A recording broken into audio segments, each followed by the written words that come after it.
Hello and welcome to Nonprofit TV.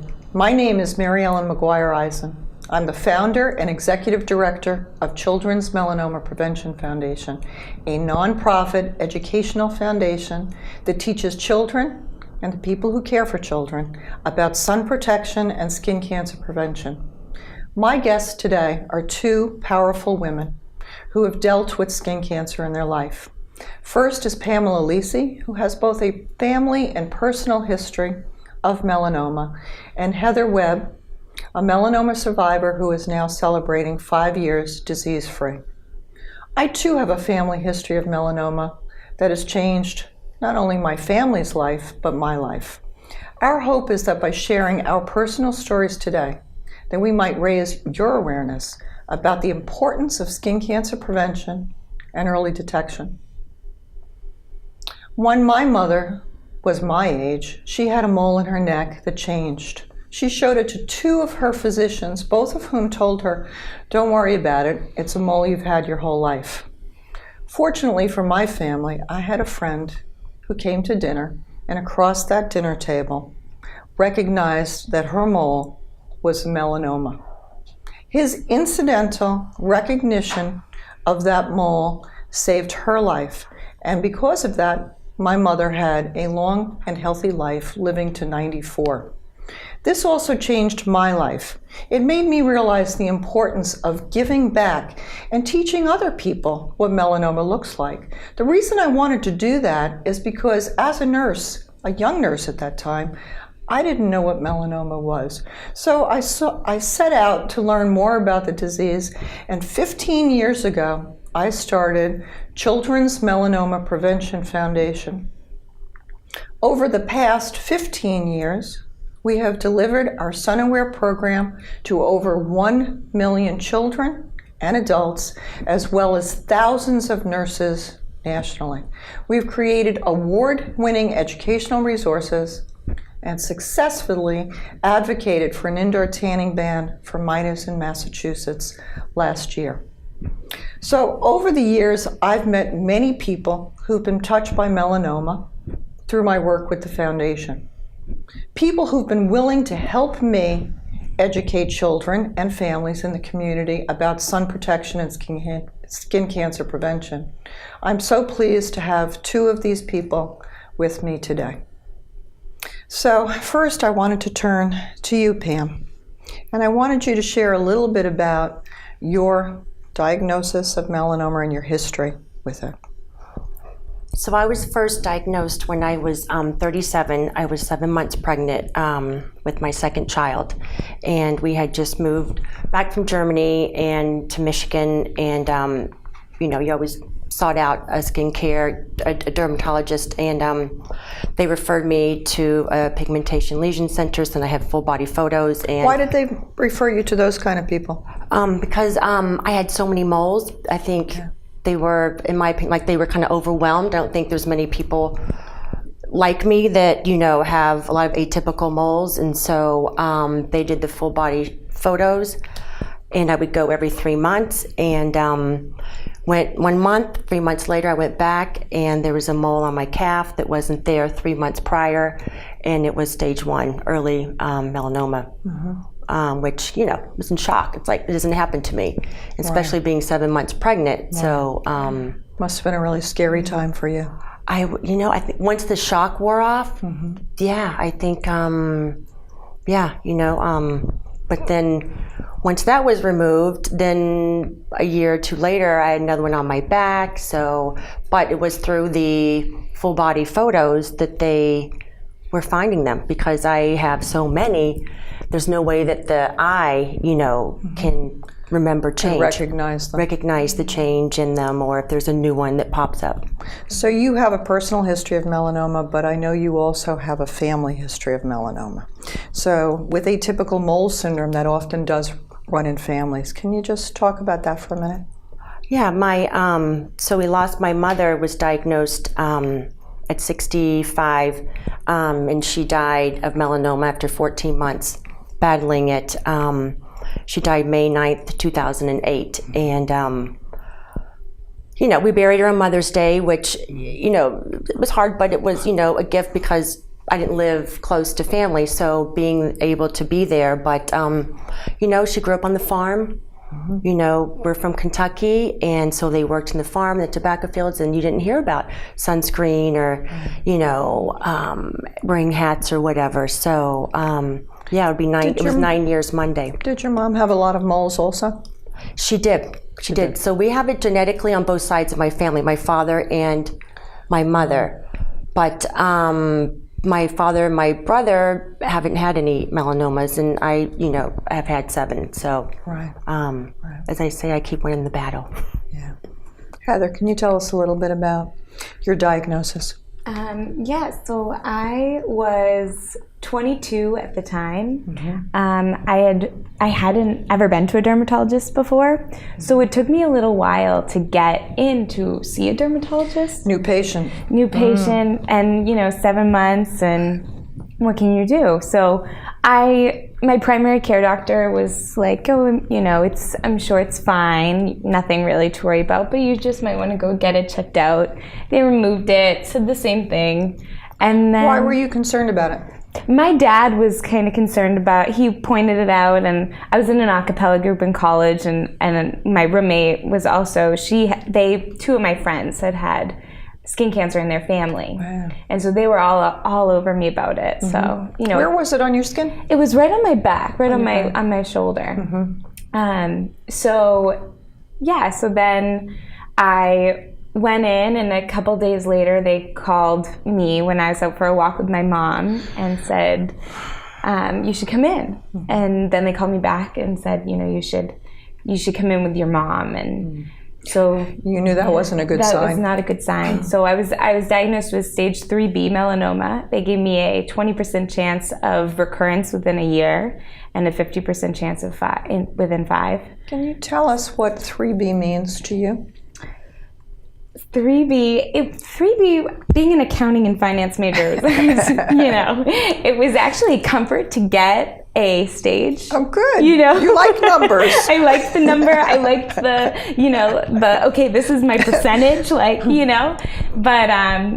but for my parents, they did not feel the same. They did not like hearing that their, just graduated from college daughter was given a life sentence. And my mom was diagnosed 3 months after I was with multiple myeloma. Yeah. So what a challenging year for your family. It was, but a blessing that it happened all at once. We're very, very grateful that me and my mom had each other, and that we could see both sides as a patient and a caregiver. It was really eye-opening. So you supported each other. Yeah. So what was a little bit of your course? I know that Pam had hers surgically removed. What was your course in terms of your management of your melanoma? So I had the wide excision on my shoulder where they went, I have about a 7-8 inch scar on my back.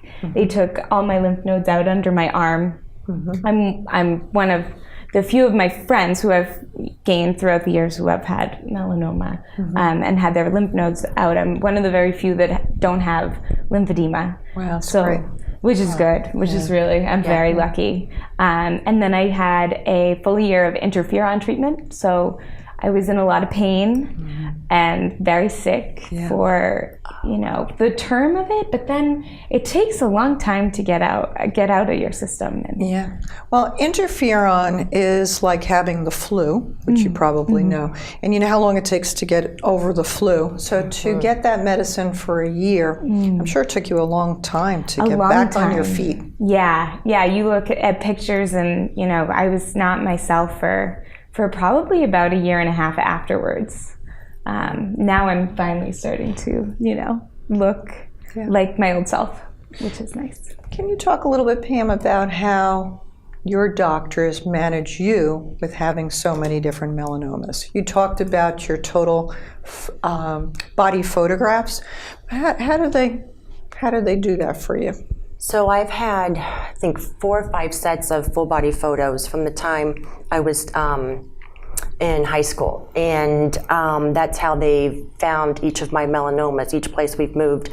If, they weren't, I think, year after year, they get better at the photography and stuff. They run slides. Now they're digital. And so I go back I'm back to 3 months, and they do the mole mapping. They look at my skin and, and see if there's any change in the moles, and they just, they take a closer image. I know in New York where I go now, they have this concave machine where it suctions to the mole, and they can see down through all the different levels of the epidermis. So it kind of cuts back on my biopsies because I'm like 90% covered in atypical moles, and I'm unique. Even my doctors call me, Yeah. So. And I know you gave us a picture of your back from a mole mapping they had done 10 years ago, and you can see she has hundreds, if not 1,000 moles on her back. Yeah. So it is like a needle in a haystack. And I had showed you this week an adorable video that we had seen. It was called Skin Checker, and it was about a little cat checking a Dalmatian for changes in their spots, which is just, and I think what's so important about that is trying to make this, as we've talked about, fun. There's a lot of hard stuff related to having a melanoma diagnosis or having skin cancer in your family, and to be able to look at it a little bit more lightly.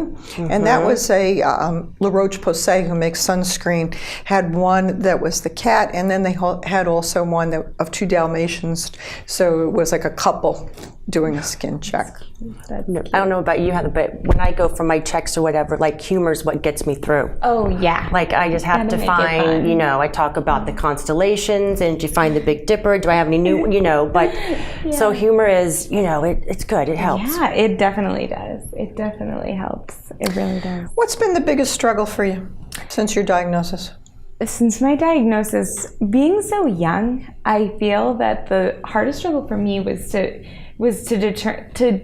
compare myself to my friends and the people that I, could compare myself to, and not being where I thought that I was supposed to be, and trying to find a way to let go of what it's supposed to look like, and be where I'm at, because somewhere along the way, it's your life's not going to go the way you plan it. No, that's what they say. People make plans, and then God changes them.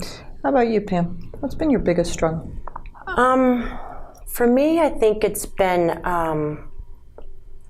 physical, emotional, and mental. Like, is my life story going to end the way my mom's did? Because I was much younger when I had my first one. So that's always in the back of my mind constantly. And when she was going through her treatment, she would always say, well, it's my job to stay alive. And so now it's what I keep telling myself, it's my job to stay alive. So so that, and then the other thing is finding a balance in how to communicate and teach my children. I have 11 and 15-year-old. Sun-safe habits and the importance of reapplying sunscreen and rash guards and staying out of the sun between 10 and 2 without giving them that fear, because they're at the age where they're connecting the dots, and I see them thinking, oh, is that going to happen to my mom what happened to Mama? So, and so I think that's the biggest struggle for my husband and I both, because I don't want to scare them, but I need them, to know that this is preventable. Like, what? We were in the country. We didn't know, any different. There's so much more technology and information out there now, so. And we had talked about that also. It's so hard to want to share the lessons you've learned with people you love to protect them. And it's a challenge. It's a big challenge. Yeah. It is a big challenge. Yeah. That, it's hard to try to not scare them, but just to try to be real. And sometimes you just got to let them do their own thing, and they have to be ready. You have to be open in order to receive. I know as a nurse they teach us that you need to tell somebody something 5 times until it begins to sink in. And I try to remember that and not get so frustrated with people because I know that we all practice sun protection in terms of how we use sun protection clothing and sunglasses and sunscreen and hats and all that. And it's hard when you see family members that, even though they've seen what you've gone through, don't necessarily get it as to the importance of it. It's, and I mean, I'm sure I've dealt with it. When you get a diagnosis like skin cancer, people immediately are like, well, you just pluck it off and it's done. And it's like, no, and how do you express that? Like, it's life-threatening. It's scary. And it's so preventable, And it's so scary, and I know you've expressed the fear that it creates in you. Anxiety, and anxiety that it creates in you. And it's so hard when people don't get that and they, underestimate what you're experiencing. Or you go to the ballpark and your son's friend, his face is beet red and his shoulders are peeling, from a sunburn. And I'm just like, it breaks your heart. You're like, And I see that when I travel and you see the baby in the pool with a sunburn and no hat and no rash guard or any protection. I wanted to talk for a minute about how your life has changed since your diagnosis, because I know you have chosen to do something about the anxiety, the fear, the lifestyle. So talk a little bit about how your life changed from the time you got diagnosed. So when I was diagnosed, I was going to go work at a Big Four accounting firm, and I pushed off my start date from with surgery and interferon. And then I started about 2 months before my mom was going in for her 30-day isolation. And I started, it was horrible. It was the worst thing. And had my mom not been diagnosed and going into that, I don't think I would have. There's a difference between quitting for yourself and quitting for someone else. And I just wanted to be like the hero, looking back. But it saved my life. I then, when I was first diagnosed, you're avoided. People don't want to look at you. They don't know what to say. And you don't want to pop the big elephant in the room, So I started doing yoga classes and started going inwards instead of dwelling on what was outwards, and being on my mat and letting go of all the expectations and letting go of everything, all the chitter chatter, and just being with myself and trying to figure out how not to be identified by this disease, how to separate myself, because at that moment in time, I was defined. And I felt like I had this big scarlet letter, this big C on my chest, and and no one really understood what I was battling. I love how you had told me that your yoga mat became like your safe harbor. It did. It was like your world and your security, and you just grew from that. Talk a little bit for a minute about the yoga room. The yoga room?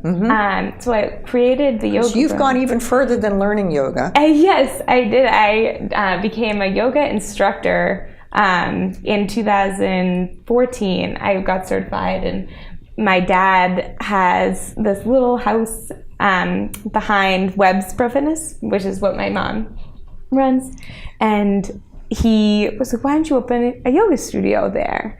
And I was like, boy, your father gives you a lot of good advice. He gives me a lot of good advice. He's a great guy. But so he actually created this beautiful space with it's all wooden. I've been there. It is. The energy in the room and the people that come into it. So I built this yoga studio to create a community for people not to be judged. That you just come as you are, and you are just on your mat, and you're not looking at the person next to you. You're just there, and whatever is outside the walls, whatever outside those doors, can just be left, and you can pour it out on your mat, or because you can go into yoga and think it's all about the core workout, and you gotta let that.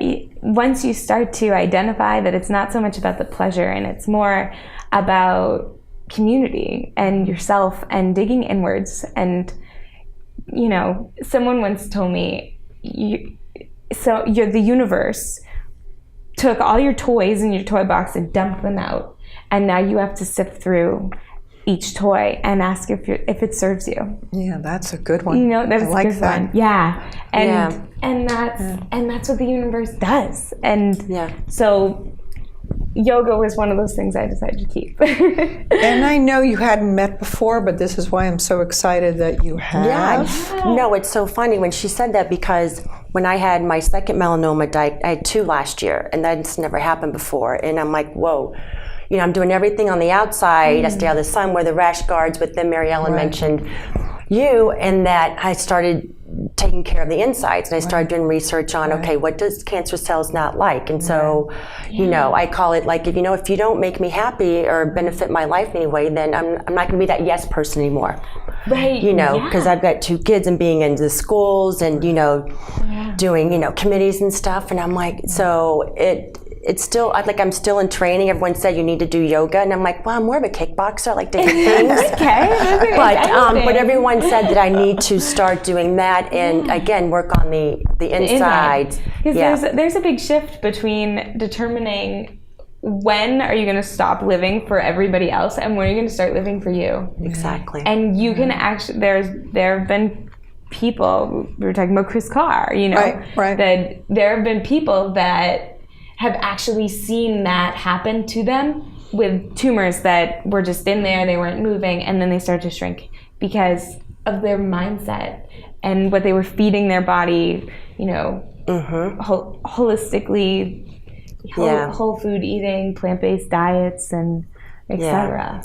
I was hangry for a long time, you know. Why did my mom die? Why do I have all the melanomas and my brother, you know, doesn't? So, but as I get older, you know, it's easier. Like I'm not, you know, I'm like, you know what, this is your story, and you need to start, you know. And Pam, I know one thing that you have done to try to help you deal with it is to volunteer with our organization and go out in the community and educate others. Again, paying it back or paying it forward, however you want to call it.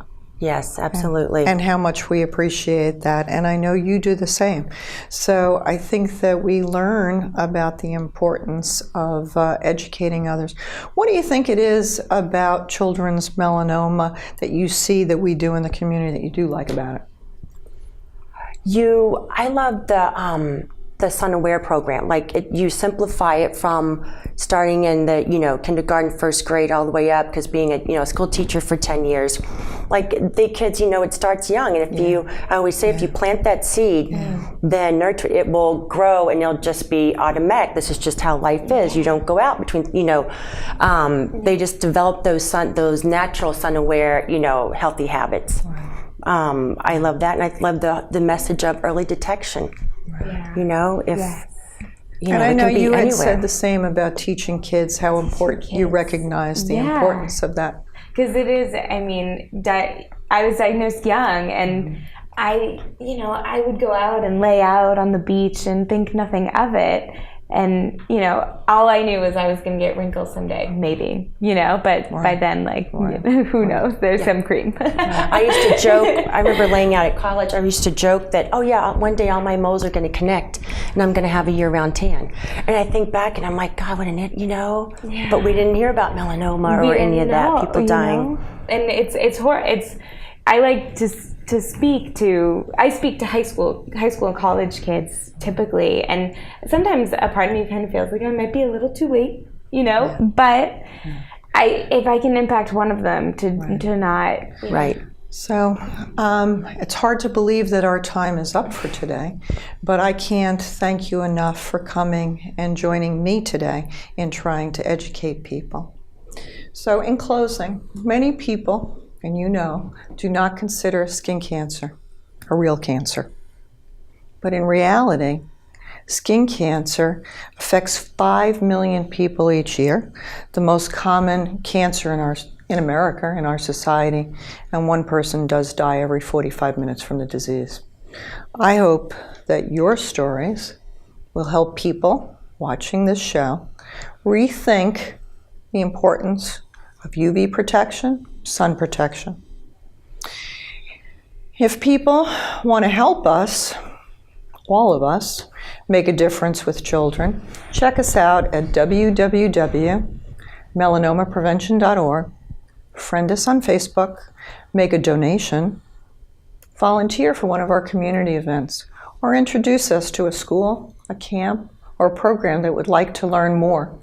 Remember to be safe and be sun aware. I've brought each of you as a thank you a UV bracelet. These are bracelets that change colors in the sun, and they have the sun aware message on the back. Sun aware is the acronym that we use in our program, and I love it because the aware, the A in aware, stands for avoid unprotected exposure, seek shade, and never indoor tan. The W is wear sun protection clothing, sunglasses, hats, long sleeves. The second A is apply adequate amounts of sunscreen, broad spectrum sunscreen, and reapply it every 2 hours. The R, and one of the reasons I truly love this, is routinely examine your skin for changes and report them to healthcare providers. It's really important for people to look at their skin, and you know that. And then the E, which is what we're all doing, is educating others. So thank you so much for your time and helping us try to spread the word and protect children and prevent skin cancer one child at a time through education and advocacy. Thank you so much. Thank you.